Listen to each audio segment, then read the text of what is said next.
Buckle up. It's time for the Champions of Cinema podcast.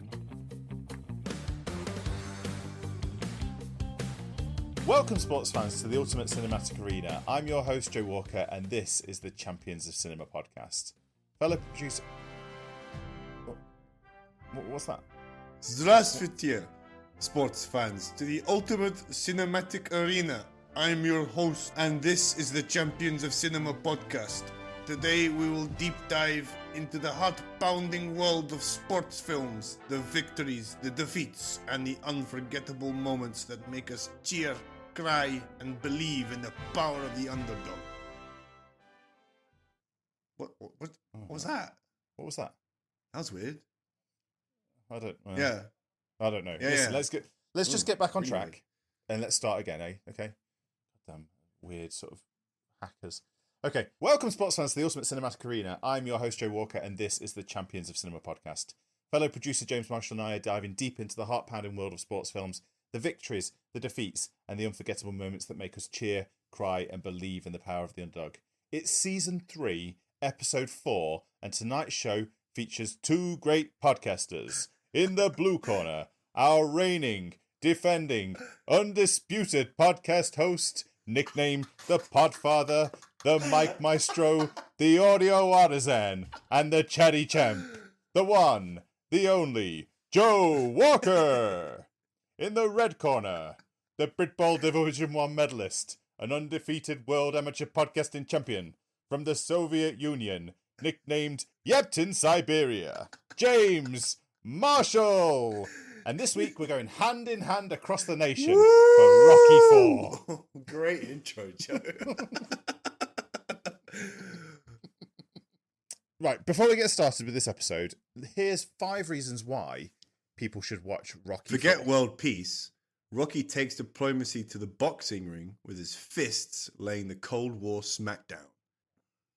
Ivan Drago, if he dies, he dies, makes Marvel's Thanos look like a cuddly life coach. Rocky goes back to basics and trains like a beast in the snow, whilst Drago goes full cyborg in a lab. Who needs gym? The end of Apollo gives us a climactic fight with more meaning than ever before. And Rocky proves you can punch your way through geopolitics, grief, and a 6'5" Russian tank. Perfectly good Great reasons reason. to be watching Yep. Rocky 4. James, it feels like it's been more than a week since we last recorded, and I think it has been a little more than over. week. A little over, yeah. We've been doing some stuff. We've been watching some films and getting some stuff done. What have you been watching recently, buddy? A couple of rewatches. I watched American Psycho again. Haven't seen it in a while. Great film. I love that film so much. Do you like the music of Phil Collins? Don't mind it. I'm more of a Huey Lewis in the News guy. You know, but yeah. Okay. Great film. Again, just like this, very 80s. Very 80s. Different Different kind of 80s, 80s, but yes, I agree. yeah, very much a period piece. Also watched Hateful Eight, Tarantino film. Oh, Great film. I love the films which like most where everything's a big portion of the film sort of takes place in one location. Because then everything is just dialogue. It's just great dialogue, you know. Similar with like Reservoir Dogs. So they're almost, I would say they're almost one and the same movie. That yeah, kind of exactly. thing, because it's, you know, it's got similar sort of reveals. As Because the course it's of the all movie about goes like on. who's the rat, like Like who's like the what's going on, dramatic irony and stuff. It's really well done. Incredible Yeah, cast. as exactly. well. But Absolutely that's incredible about cast. it. What about you? I've been binge watching Mad Men again recently. Mhm. The 1960s stylized TV show about Madison Avenue advertising agency. And just one of those ones that I haven't watched since I was in university. So I'm having a big on my list. watch back. Yeah, it's on my really, list, that. really enjoying it. I watched a sports movie, Oh. actually. I watched, I think it's called Champions. It's Woody Harrelson coaching, people with different types of learning difficulties or learning disabilities, potentially, how to play basketball. Another Bit of that. And it So wasn't another Woody Harrelson basketball film and another Woody Harrelson coaching film. Yeah. Which we've done before, of course, with yes, Kingpin. So that's cool. All right. Okay. absolutely. We'll pick that up at some point, I Sounds guess in the good, sounds future. good. Might be a long way off. But this week, we've continued our Rocky 4 series, Rocky I guess, series, within yeah. essence, anthology. And we are picking up with what could be considered the best Rocky of all time. I think it's the best Rocky. By some I think people. it's the best Rocky film of all time. Just And that's Rocky 4. Yeah. Which is going to go through quite a lot of different things this week. We're going to go through terrible bereavements. We're going to have incredible training in a snow-laden more montages. Siberia. Great music. Lots and lots of stuff to do with Russia, which you're going to love, being that you were born in Russia. Because I don't know if the people at home know these things. So you're firmly in the camp of loving Ivan Drago and loving the He's the main character, regime. right, of this film. You know, and Rocky's Rocky's the Drago antagonist. 1. Yeah, exactly. Yeah, Drago 1, fighting for freedom. It's called. It's it's like against the capitalist. Yeah, it's a tragedy, really. The film's a tragedy. It massively is. Yeah. Absolutely. Yes, we're talking about Rocky 4. It's one of the biggest sports movies that's ever been made. So just a bit of information for you about this before you get to your haiku. 1985, obviously it's fiction. The budget for this movie was $28 million and the earnings were $300 million. Which for 85, which is a year after I was born, is pretty incredible. That is the best in franchise history up until this including point. Creed? For any Rocky film. I think it might be better than all of them, potentially. Fucking hell. And it's the highest grossing sports film until The Blind Side came out. Fuck. Shit. So that's it's pretty ridiculous here. Still written and directed by Sylvester Stallone. The IMDb rating is a 6.9. The Rotten Tomatoes is a really poor 39. Don't know what they're talking about, the critics. That's why you never listen. Don't hate the critics. Never listen to their reviews unless it supports my agenda. But anyway. Okay, fair enough. Talk to me. Let's go and get started straight into this one because it's going to be a long episode. Talk me through your haiku, your Japanese poem. To avenge a friend, tough body versus tough mind, where East meets West. I like it a lot. Yeah, pretty straightforward. It's a nice way of doing things. Yeah, that whole East versus West is a huge theme running through this movie. This is it's almost not Rocky versus Ivan Drago. This is almost America versus It feels Russia, like this film is sort of the previous sort of like small town personal win personal fights. That sort of theme that we see in the other Rocky films sort of gets hijacked maybe a little bit by sort of political stuff. I think there's plenty of personal stuff going on because obviously, like, as we know, Rocky has very serious reasons why he wants to fight Ivan. However, like, the timing of this film, mid-80s, peak of the Cold War, this film sets itself apart as not just being a sports film, but really it's like one of the biggest Cold War films ever made as well, which is what makes this just adds to the gravitas of this film massively. Yeah. Okay, well let's crack on and let's get straight into it with Act 1, the challenge and tragedy. The movie begins with Rocky Balboa enjoying his newfound success and retired life following his victory over Clubber Lang in Rocky 3. Meanwhile, in the Soviet Union, an intimidating and seemingly unbeatable boxer, Ivan Drago emerges. Drago is a product of Soviet training methods, relying on advanced technology and a cold, clinical approach to boxing. Drago's camp challenges any American fighter to face him, boasting that he is the future of boxing. Apollo Creed, Rocky's former rival turned best friend, comes out of retirement to defend his nation's honor. Despite Rocky's concerns, Apollo is determined to fight Drago. The exhibition match takes place in Las Vegas, but the tone quickly shifts when Drago's immense strength overwhelms Apollo. During the fight, Apollo suffers devastating blows, and despite Rocky's pleas to throw in the towel, Apollo insists in continuing. Tragically, Drago delivers a final, fatal punch, killing Apollo in the ring, as Drago coldly declares, "If he dies, he dies." Rocky is left grieving and guilt-ridden, vowing to avenge his friend. So, Rocky 3, we lose Mickey, should we say, quite suddenly, and so dramatically. But this is a step further. This was very that, sudden as well, it? because like we could see Mickey's health was sort of deteriorating during in the lead up to the fight in Rocky 3. He had these sort of chest pains. I'll be all right, and it was a gradual decline, and eventually it's sort of like he passes away. Whereas Apollo's death was like a 1 minute. He's cheering the crowd, he's dancing, he's hanging out with James Brown pre-fight, and then the fight happens, and it's like the moment like he touches gloves, and it's just he hits the stone wall that is Drago for the first time. It's like realization of like, oh shit. Yeah, it makes a lot of sense. I think what a question I wanted to ask you is, I know that it's completely theoretical question. If you had been in the cinema in 1985 watching this in person, would you have been surprised that Apollo dies? Yeah, I think so. If you hadn't heard, and you would have been like, "Oh my god, they've killed Apollo!" Yeah. Like I wasn't expecting him to die. So, because it's like we haven't seen deaths in the ring yet. The worst that happens is that you get knocked down, you lose.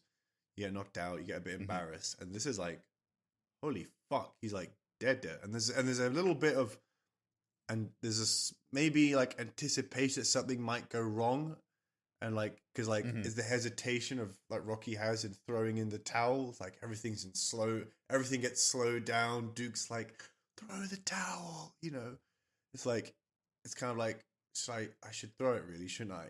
But I don't. Maybe you suspect it, but you don't really. I think it still comes as a shock when it's like he's dead. It's like fuck. Yeah, it was a heavy one. I think that would have been a huge shock, especially as like Apollo was such like a big character, and he seemed to have so much energy. It was just to the series. Whereas Mickey's was a slow health decline. You kind of suspect that something might. I've got a bad feeling about this. Do you think that there could have been any other motivation for Rocky to beat Drago if it wasn't the death of Apollo?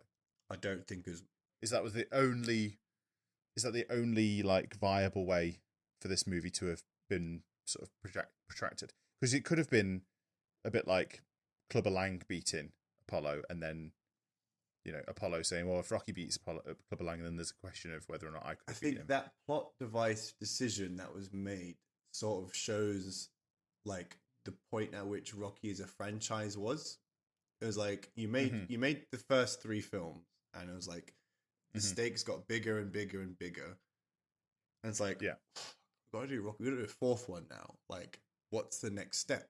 It's like, how do we make this more? It's like, it's that difficult thing. It's like, we have to do something different than last time. And it can't just be like, okay, I want to fight this guy because I want to prove to we've done the whole like Rocky fights to prove that he's worthy or that he's not washed, that he's still got it, he's still got the eye of the tiger, but whatever.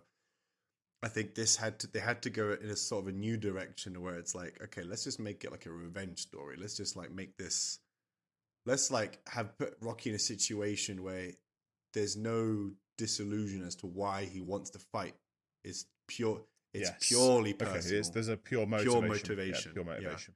You can't. I think it's almost like it's like a self-allocated punishment because he has so much guilt that is like he sort of caused Apollo's death by not throwing in the towel. So now it's like I can see that. Like he owes it to himself and to Rocky to sort of make up for what he did by doing this sort of thing. It's like penance. It's like a penance. Yeah. Yes. It's almost like a penance for letting his friend die. Okay, let's talk just quickly about Apollo then and Apollo's arc over the course of the 4 movies. So we start off, and Apollo is obviously world champion in Rocky 1. Rocky 2, he's still world champion, and he fights Rocky, purely for the purpose of proving that he can beat Rocky. Ultimately, he doesn't. He loses, and then we get Rocky being the world champion, Apollo being his friend but being retired, and then Apollo training Rocky in Rocky 3 to get him back into the ring to beat Clubber Lang. And then finally Apollo talking about what else does he have apart from being a boxer, apart from being a world champion, when he's going into this final fight against the final and fatal fight against Drago. It's kind of really real, isn't it? We've talked about this a lot on the podcast about the two deaths of an athlete. We've talked about athletes and struggling with self-actualization and understanding who they are in the world when they are no longer that athlete. They are just a person. They are just a man or a woman in the world. And that is perfectly explained here by Apollo wanting to fight Drago purely to prove that he's still got some semblance of his athletic ability, even though he's retired, right? Yeah, exactly it. Yeah, it's like he's pleading with Rocky, like, I need this. It's like, it's not like I want to do this. It's like an external motor saying, like, I need to do this, because it's like, yes, he's been, he's it's interesting how he's like, we see him first in the film, like in the pool playing with his dog. He seems like he's content, and then it's like watching the TV and hearing Ivan talk and the Russians talk about how we want to challenge an American, like an exhibition fight. It's like a drug. It's like he's getting pulled back in now. Oh yeah. And it's gnawing at your soul, isn't it? That this person's sort of saying, that they're brilliant and that they could beat anybody. It's a red rag. And he sees this fight being his opportunity, and he doesn't really fully understand the scale of Ivan's athleticism. Thinks that like he's just a bit of show, like he doesn't need to like do much prep. Like he's already he's good to go and stuff. Do you think, in the grand scheme of the Rocky universe, that Apollo's legacy is one of like a Hall of Fame all-time, one of the greatest boxers that's ever lived? Yeah. The sort of awkward continuance of what should have been an end of it. It's like I'm still good, like I'm still all right, but I'm not quite. I don't quite have that magic that I had before. So I think there's a bit of that going on here, and it's obviously when you were, it does. I've always been under the opinion where like it's really hard for a fighter to finish at his peak or when he's still winning, because it's like, well, logically, if I've just won or if I've been at a high level, I still can be at a high level. You need that. You feel like in order to make that conscious, self-driven decision that, okay, it's time to hang up the gloves, cleats, whatever. Like you need that decline to have that proof internally. Like, okay, like I was here, now I'm down here. It's time to go. Whereas when you're still at a high level, when you're still a good fighter, it's like, and you still feel like I've got more left in me, then it's like, it's kind of hard to not want to retire, I feel like in the 5 years since his fight with Rocky and Rocky 2, he's sort of in that like, like he beat, I lost by like 1 second on the count. Yes. Like that is so like, and I lost to a guy who ended up having like, going on a run, winning lots of, Rocky would obviously go on to hold his title for lots and lots of years. So sure. He's thinking, well, if I barely lost to Rocky by 1 second, surely I can beat this unqualified, no one's ever heard of him guy, Yeah. Well, we don't know. We don't know the result of the fight, the sparring, the friendly sparring fight at the end of Rocky 3 that is alluded to at the start of Rocky 4. So, a lot of those movies they're all very quick, aren't they? In their sort of timeline. Yes, they took place over 9 years for filming and creating the movies, but they're all really condensed into a 2 or 3 year period, ultimately, for the whole sort of movie's lifestyle. One thing something I want to pick up, because I've been waiting 4 movies for it, is we get the ultimate reveal of Paulie's robot in this movie, and I kind of love Paulie's robot. He's fantastic. He's one of the best characters in the whole girl. That'd be birthday Paulie. something I wanted to ask you about is Rocky 4 seems to be the financial height of Rocky. You know, he's got Rocky 3, Rocky 4 is when he's got his most money. He's doing really well. He's driving around in a Lamborghini, especially once he's being upset by his best friend dying. He goes for a drive in his Lamborghini. But I wonder, is Paulie's robot what bankrupted Rocky ultimately financially and ruined him for the But he wish subsequent he movies? kept his receipts on that robot. You know. No, I think. And that and having double cakes, because they have a cake for Paulie and then he brings Adrian another cake. Whoa. I don't understand how Rocky's so ripped when he's eating twice as much cake. Yeah, you're right. You're right. Anybody else. Ozempic has to be Ozempic. Or Adrian's just getting railed so much that he's just burning it all off.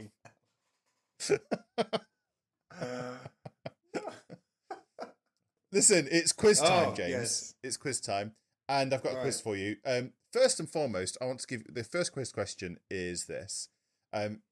In the first act of this movie, we get a great performance by James Brown, where he sings "Living in America" during Apollo's entrance. Yeah. Mm-hmm. Yeah. Yeah, cool. What cities are mentioned in the song? Atlanta. Mm-hmm. Kansas City. Yeah. Detroit. Yeah. How many have I got left? It was Detroit City, apparently. Actually, Detroit City. Detroit City. As opposed to Detroit Town. I think there's still another 5. Another 5. Washington? No. We got 3 strikes. Yeah. Right. New York. New York isn't. Yeah. Chicago. Yes. New Orleans. New Orleans is in there. Yes. How many left? I 1? think you've got. I think you've got 3 more. 3 more. Fuck. Yeah. San Francisco. No, that's another fail for you. I reckon Dallas. Dallas is in there. Yeah. Yeah. Jacksonville. No, Fuck. that is your third fail. Well, I missed out. So he mentions LA. Okay. Obviously. All right. And then there's one that you'd expect him to mention, maybe where Rocky's from. Philly. You know, but he doesn't. He mentions Pittsburgh, PA. Ah, yeah, Pittsburgh, PA. Yeah, He emphasizes PA. Yeah. All right. That's all right, though. Not very. So a failure on that question. Second question. Failure. Hang on. I got 6 out of 8. Well, you didn't get it all, did you? That's 75%. That's a first. The Russian premier is not happy and not satisfied. You're removed from your position. Gulag for you, my friend. And talking about the Russian premier, my second question for you is: who are the 4 Russians on banners in the arena in Act 3? Lenin. Mm-hmm. Stalin. I don't think you ever see Stalin, but yes, he is. I think he is the 4th one that you don't necessarily. I'm pretty see. sure Karl Marx is there, but he's not Russian. He is. Yeah, So, it is Karl Marx. but he's not Russian, Joe. So you lose a point. You go to the gulag for that one. All right. So who are the 4 fathers of communism? Okay. That are, someone is it after someone after Stalin? it's another beardy Russian, or another beardy communist. So I thought there was 2 pictures of like Karl Marx up there because he looks so much like Karl Marx. But apparently it's Friedrich Engels. Oh, of course, yeah, one of. Karl I don't know who Marx's. Engels is. He wrote one of the books. I think he wrote. Marx did Manifesto. I think Engels did Das Kapital potentially, like another communist book. But he was also German, so that's weird. Fair enough. There you go then. Yeah. Well, Yeah. so a double fail today on the quiz, but there you go. And it's time for us to move swiftly on to Act 2 of this movie, James. Okay. So go ahead. You've got the read for All right. us. Act 2, Training for Revenge. Haunted by Apollo's death and driven by a mix of guilt, loyalty, and patriotism. Love the use of driven there because he has to go for a drive. Exactly. Rocky decides to fight Drago in a no-holds-barred match in the Soviet Union. This time, the stakes are personal, but they also carry symbolic weight as a clash between American ideals and Soviet strength during the Cold War. Rocky travels to a remote, snow-covered region in Russia to train, leaving his family behind to focus on the fight. In stark contrast to Drago's high-tech, laboratory-based training, Rocky embraces rugged, old-school methods, chopping wood, running through the snow, and lifting logs. The training montage becomes iconic, with Rocky's relentless work ethic paralleling Drago's mechanical, impersonal preparation. Throughout this act, Rocky's determination grows, fueled by memories of Apollo and a desire to prove that raw human spirit can overcome even the most formidable machine. He also gains a deeper understanding of himself and the nature of the battle he is fighting, which goes far beyond just boxing. Yeah, the battle to grow a beard is the most important thing here. Yeah, just like grew just forced a beard out. Yeah, it's beard time. Do you know what? I'm gonna run so much up a mountain that my face is demanding of. This is so masculine. This is so masculine. I can just grow a beard at will. You know, just yeah. A spray on beard. Yeah, it's pretty. I think this might be the best act of the movie. If we go from No Easy Way Out car driving montage through to end of the final montage, there's 4 montages in this section. It's pretty amazing. It's just like, let's just montage everywhere. It's every scene. Just let's have a montage. Let's do it. You know, absolutely. And I think there's 6 total montages in this movie, which is pretty incredible. So I'm just going to go through them for you. There's the Eye of the Tiger recap to start the movie. Mm-hmm. There's No Easy Way Out, which is where Rocky thinks about all of his past with Apollo and the whole of his story up until this point. Then we get Burning Heart, which is when Rocky turns up to Russia, and they go for a little drive to get to wherever they're going. Then we get Training Montage 1, which is the actual training montage for Rocky music. Then we get Hearts on Fire training montage, and then finally we get the montage in the fight with the famous Rocky War music between the rounds. Between rounds, like the fast forwarding of the final fight. Yeah. Which is almost I think you could almost argue that there's a bit of montage mania going on here. It's over the top, but I wouldn't want to cut. No, you can't get bored. You can't get bored of a montage because it's just like it's essentially like it's a way of fast forwarding through stuff, and also it was used in a good way for flashbacks. It's like how do we like go back to how do we remind? It's the movie version of an MTV video, isn't it? Yeah. But it's great. I thought video. And also what I loved is that they clearly learned that, because my favorite montage from the third film was the parallel montage between Clubber and Rocky, and they went back to that here with the parallel montage between Drago and Rocky, showing their differences in their training methods, as well as having some clever little parallels, like when the tree falls and Drago knocks out a sparring partner. It's just like they did a really good job, and just like where did they get the ideas from about what preparation would look like in a lab?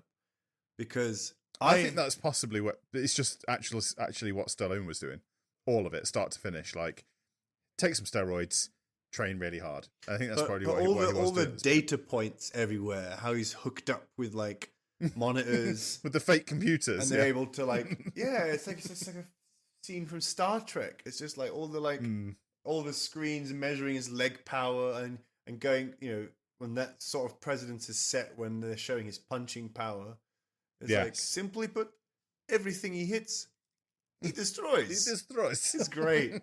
It's so good. It's so good. And it is really fantastic. I think like it might be a surprise to some viewers who watch this, because a lot of people assume that, and it's valid assumption that because the Soviet Union was a communist country and that the standards of living was a lot lower than compared to perhaps the Western world. So it's like, well, why have they got this guy hooked up to so much equipment? But I think that what people need to understand is that athletes in the Soviet Union were state sponsored, so they had the entire the financial backing essentially of the state to make sure that he was, this guy was every activity, every calorie burned, everything he ate, every moment of his day was spent fine-tuning him to be the ultimate fighting machine. Whereas in the West, boxers have So you mean no double cake for him?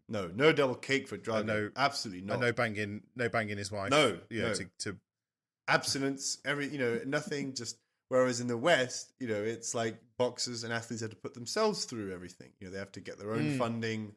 They have to get sponsors, and it's much more independent. So I thought it was a really good way of sort of, from a historical accuracy point, of course it's hyperbolic and it's so exaggerated, in terms of the level of just the amount of people wearing white coats around Drago is so excessive. However, I think it just captures the essence of what USSR athletics was like, what their programs are like, and then comparing that with boxing in the West, which is quite isolated. It's much more alone. Yes. You maybe have one. You might have one trainer. You might have a couple assistant coaches around to keep toweling your hair and head and stuff, and to. But it's almost like that multi-agency approach that we now see in all sports, where you've got experts in each different field working on each different thing. This is like sports science manifest at this point. It's like sports science didn't exist before this. It's like and it's now even more excessive than what the guys at Loughborough are doing. We've both been at Loughborough, and we can see the kind of stuff they're doing. They're doing high altitude training where they create an environment that matches the humidity of where the athlete is preparing to compete in. It's it's all of this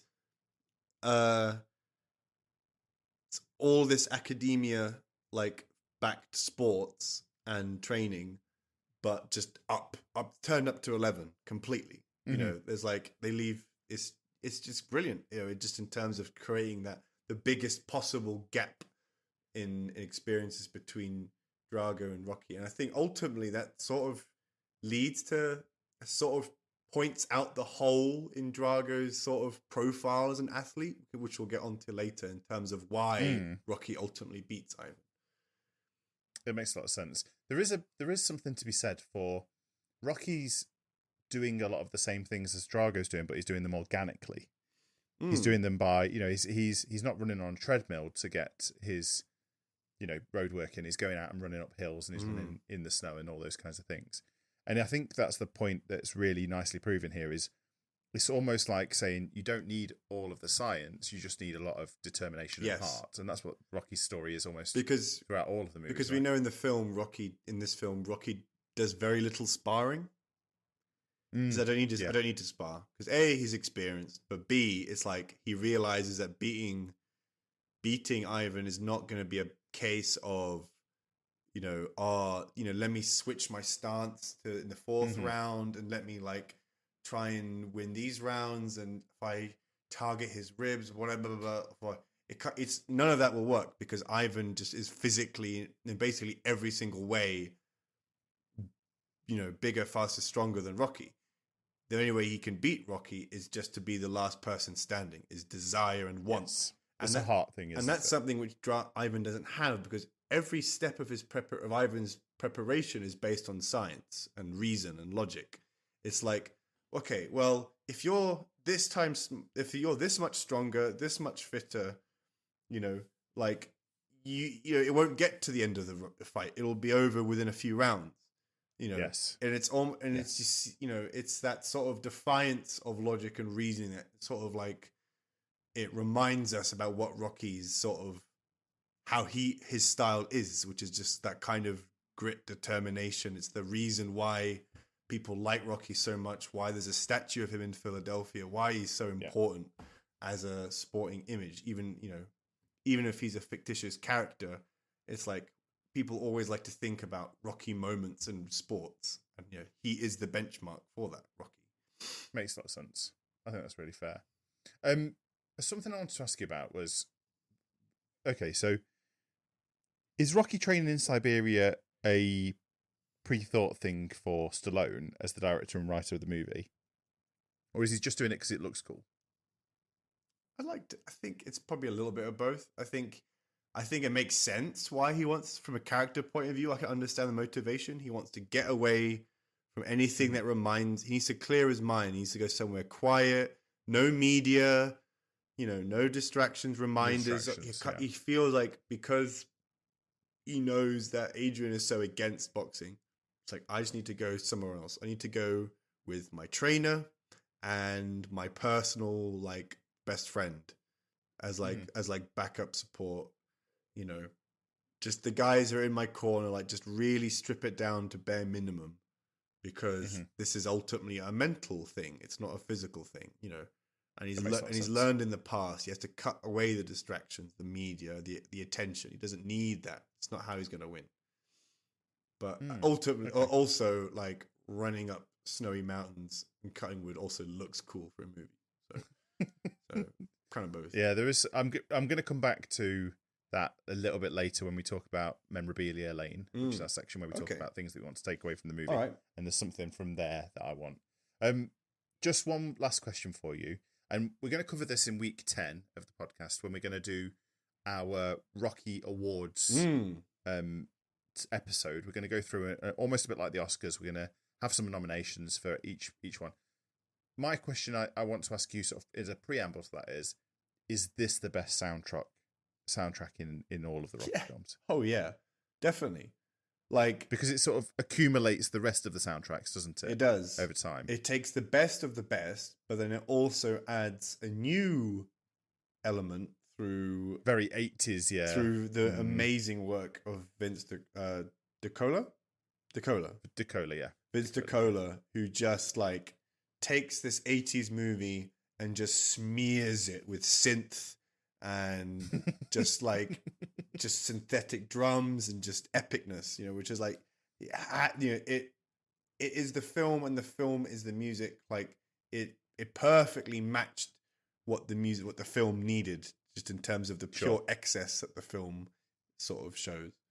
And we're going to move on to Act 3, called The Fight and Redemption. The climactic fight takes place in Moscow, with a hostile Soviet crowd booing Rocky as he enters the ring. Drago dominates early rounds, landing brutal punches that showcase his overwhelming power. Despite the punishment, Rocky refuses to back down, enduring every blow and slowly wearing Drago down. As the fight progresses, Rocky's resilience begins to sway the crowd, who start cheering for him, impressed by his heart and determination. Drago, meanwhile, begins to falter, both physically and mentally, as Rocky's unrelenting spirit exposes the cracks in his invincibility. In the final round, Rocky lands a series of powerful punches, ultimately knocking Drago out and winning the fight. His victory symbolises not only a personal redemption, but also the triumph of individual determination over cold, calculated force. In an impassioned post-fight speech, Rocky calls for unity and mutual understanding between nations, transcending the political conflict that initially defined the fight. The movie ends with Rocky dedicating his victory to Apollo and returning home, a hero who has once again proven the power of heart and humanity. I just, whilst you were reading some of that, it made me think that, probably in the next three to 5 years, you're going to be sent off to war against the Russians, and then against or for the Russians. Well, you'll be a spy by then. You'll be fair enough. You'll be both. You'll be like recruited. You'll be a double agent for both sides. That's how. And eventually, somebody's just going to throw you out of a plane or something, to reference a Matt Damon movie. There. Can we talk a little bit about coaching after this? Because I think for me, this is Duke Evers again, or Tony Burton as the actor, and Duke has been in all of the 4 movies up until this point. Paulie is now in Rocky's corner full time, but Duke is there as his main coach and his main sort of person who's focusing him and all these kinds of things. We get a couple of really fantastic moments from Duke here. The chat in the cabin is elite for me, where he goes and he talks to Rocky about, Apollo being his son, and when Apollo died, a bit of him died, and that he knows what he needs to go to do it and to make this work. And then we just rewatched this pre-recording the podcast. We get that between rounds of where Duke, in round 2, sort of says, oh, you cut him. He's not a machine. He's a man. And then they start using this repetitive use of no pain, in a meditative mantra sense. If you repeat something again and again yourself, way, yeah, manifest it. No pain is what they keep saying to each other to get Rocky through these deeper rounds. So good. Yeah, I think this might be the best coaching that we see. Yeah, in all of the Rocky I really films. think so. I think like, oh yeah, I think you might be right, because like Mickey was great, and Mickey said similar things. However, I just enjoyed the simplicity in Duke's approach, because the mission objective is so straightforward. It's just get to the end of the 15th, and trust that you will last longer than Drago. Yeah, if you're still up by the 15th, he won't be.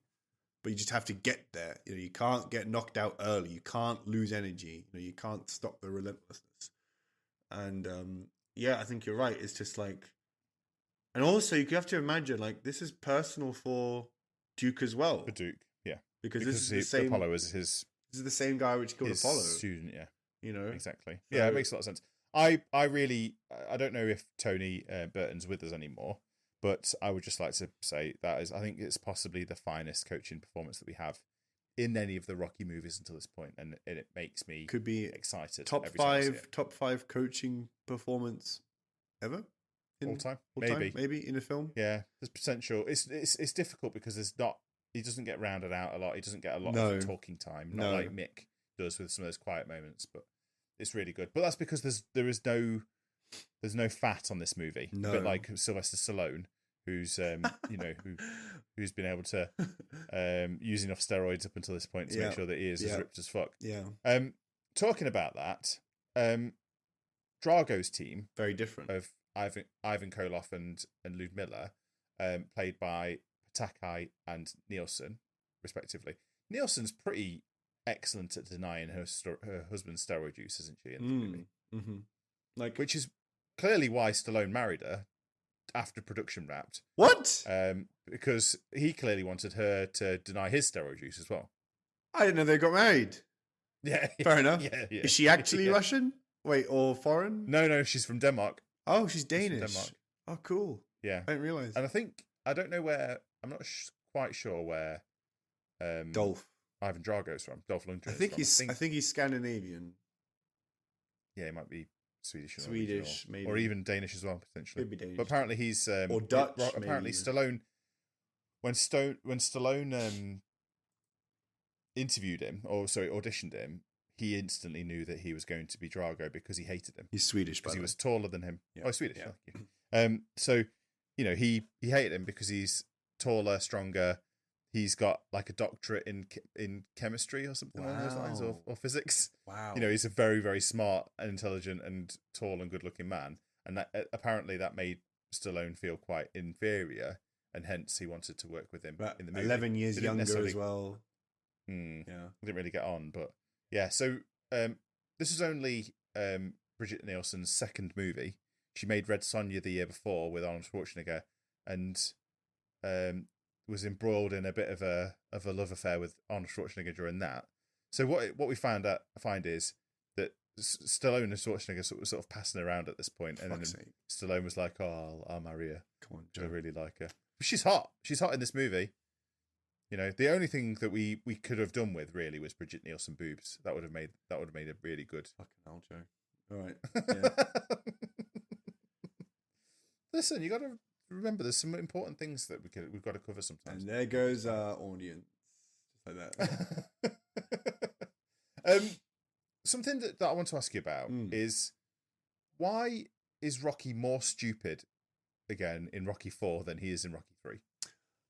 Well, part of this could be either one, brain damage, or two, maybe it was Stallone thinking, maybe I made him too eloquent in Rocky 3, and now I need to sort of go back a little bit.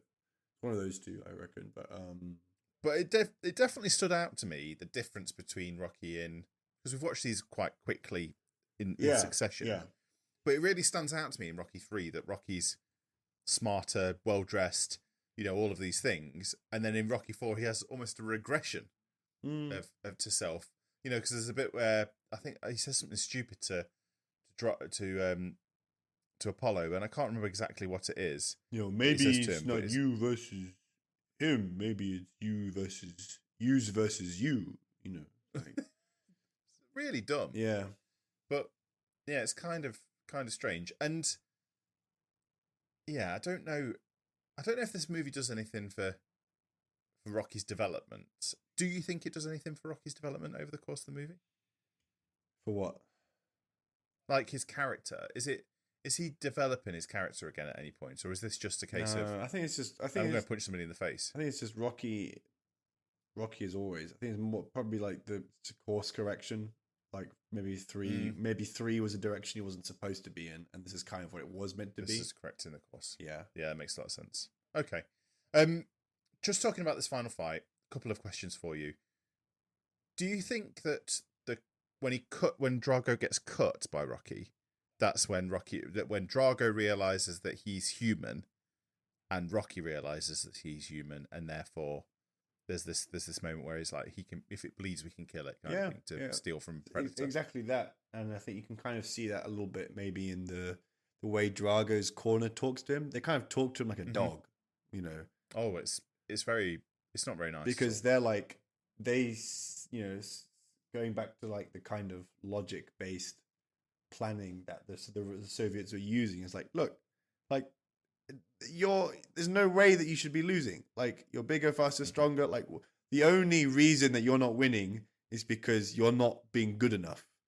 You know, like, you're not trying hard enough. This is do better coaching, which, you know, we've talked about. Yes, sometimes do better coaching is good, but like if you're just saying do better, you're not giving any reasons like why. Because, you know, Ivan is, you know, doing the best he can because he's only operating in the way that he's been trained to operate. You know, he's not had any. His mental toughness has just come from training, but he's not been training necessarily for his mind. If that makes sense.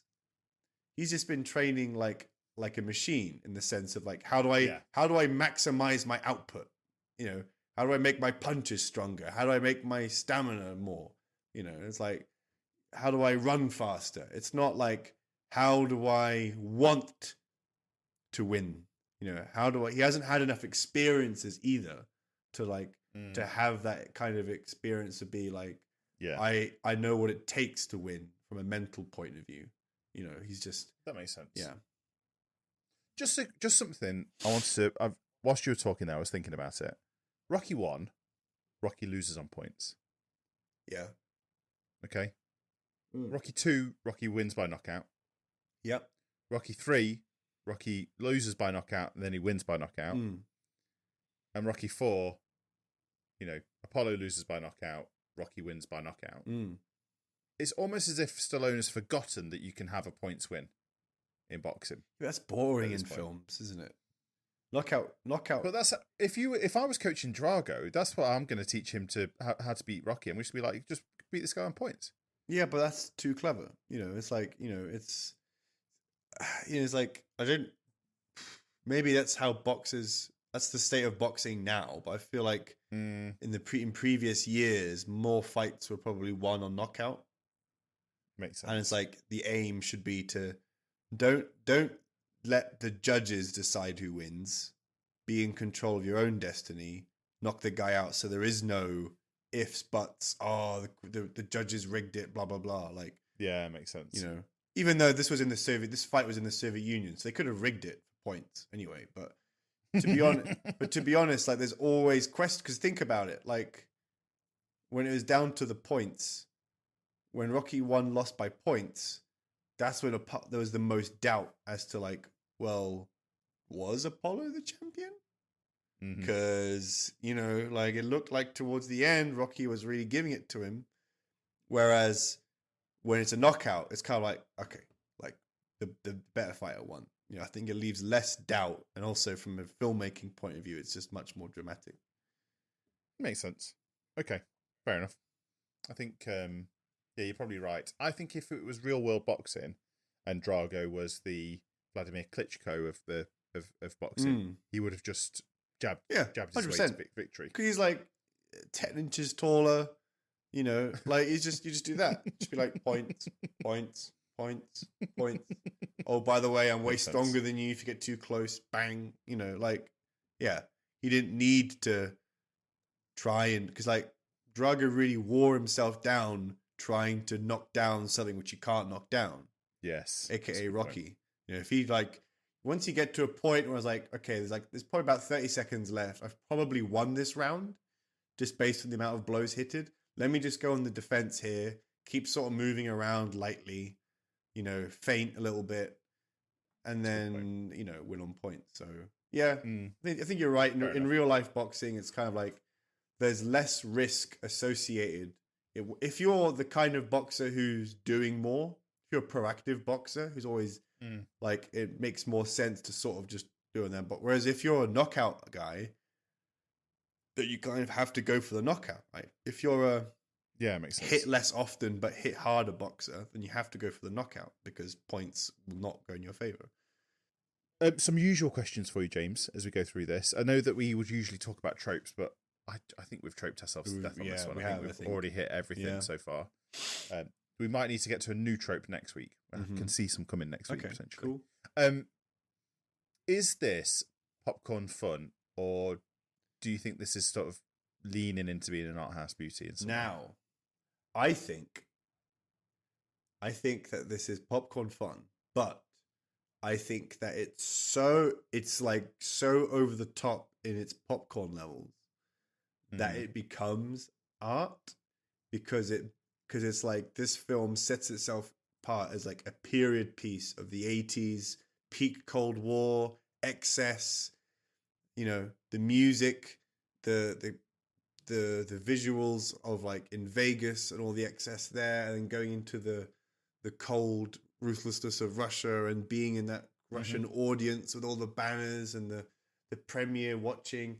I think it goes so excess on the entertainment scale that it kind of like it becomes art. It's almost like it becomes a kind of a portal into like the 80s. Because I feel like the other Rocky films aren't necessarily period specific. You can't really nail it down just watching. Like, I think Rocky 1 can be seen as that, but it's not directed by Stallone, and that's the reason why.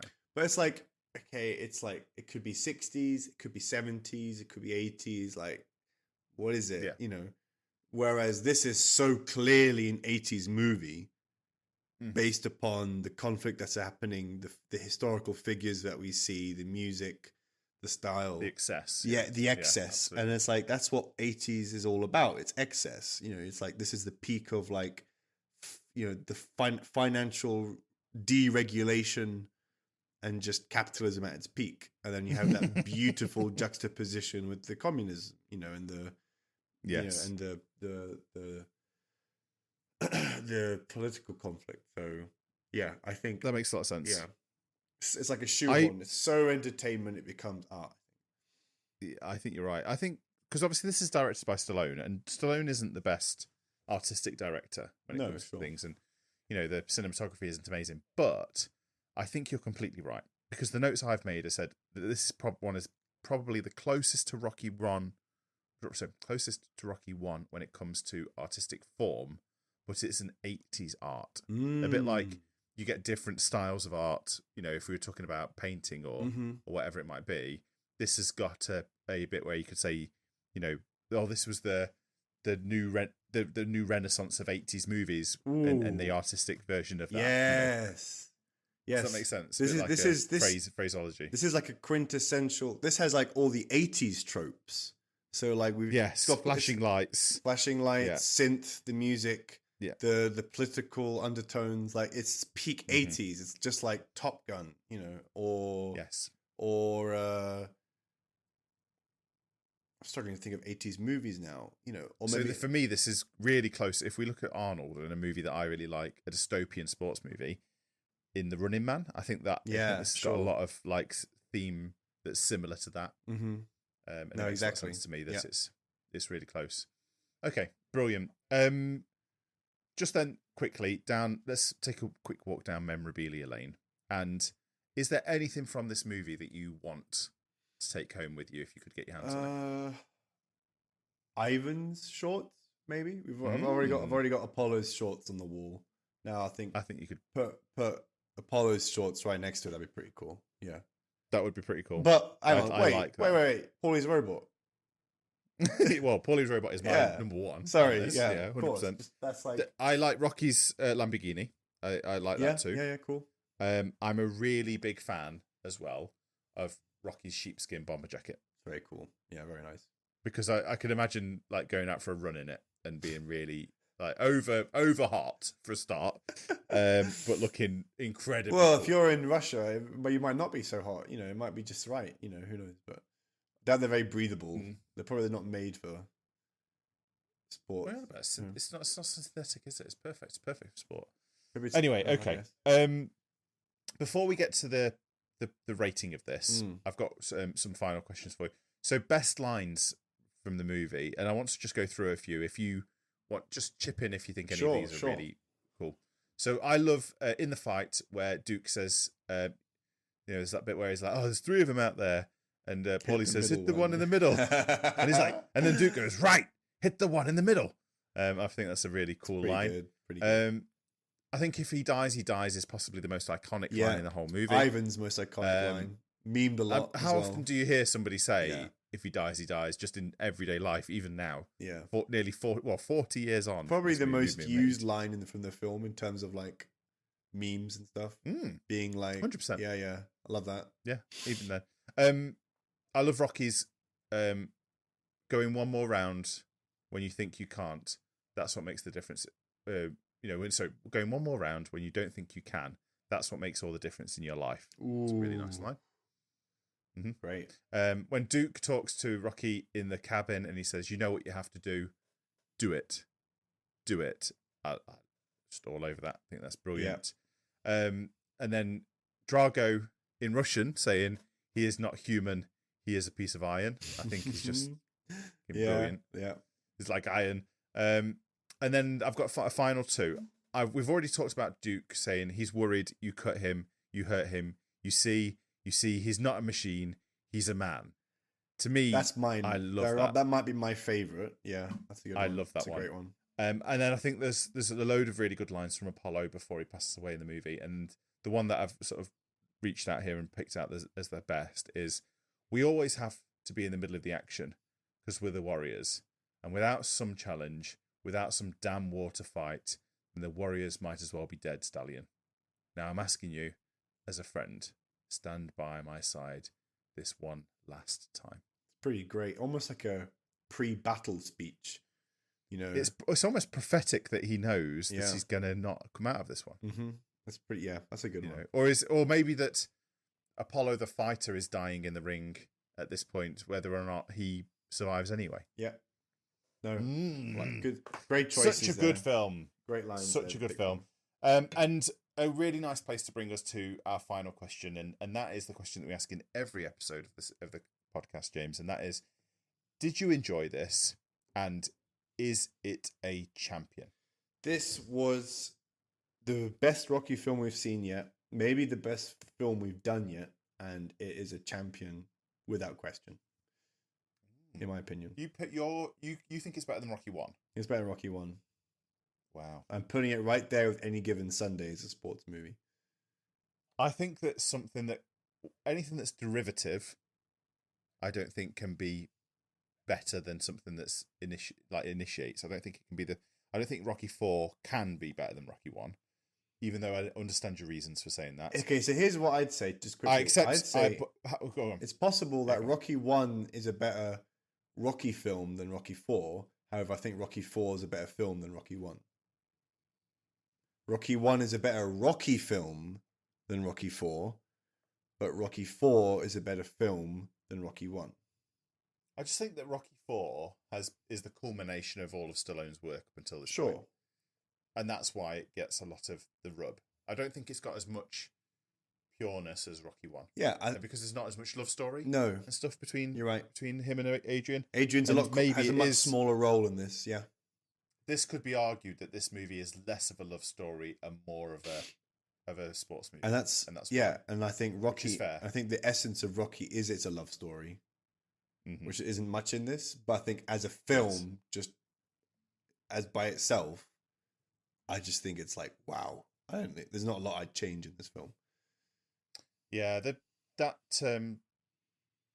the post-fight speech, maybe. No, the no easy way out for me is almost the peak of the whole movie.